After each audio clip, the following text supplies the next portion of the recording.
C'est donc sans lui que nous nous sommes rendus au Cameroun. Depuis 3 décennies, l'homme d'affaires breton y a investi un peu partout. Tout est parti de ce reportage diffusé pour la première fois le 7 avril 2016 sur France 2.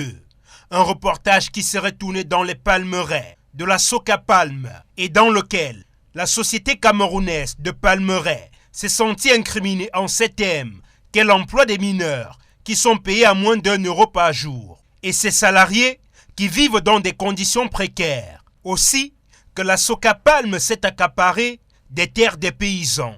Donc moi je pense humblement que ce reportage à charge était le procès de Bolloré qu'on a essayé de mener contre Soca Palme. Donc Soca Palme a apparu comme un véritable dégât collatéral. Après 5 années et 7 mois de procédure, c'est finalement le 1er septembre 2022 que le tribunal de premier instant de Douala-Bounanjo, statuant en matière correctionnelle, a rendu son verdict.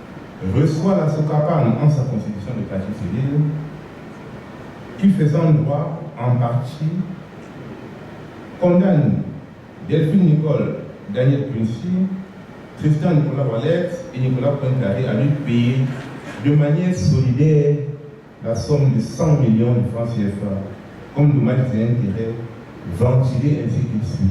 Cette victoire, tout aussi importante que l'ancien bâtonnier est en voie de planifier un voyage pour permettre aux journalistes d'aller visiter les palmeraies de la Soca Palme afin de constater les allégations mensongères de France 2. On organisera une visite des sites pour voir la réalité de Soca Palme sur les lieux. Et vous verrez d'ailleurs quelles sont les structures qui sont mises en place pour permettre aux employés d'avoir une vie sociétale magnifique, mais une vie aussi en dehors des sociétés. Vous verrez notamment la cité des cadres, qui est quelque chose d'extraordinaire. J'aimerais bien que les sociétés de notre pays permettent à ces cadres de vivre dans un climat aussi extraordinaire.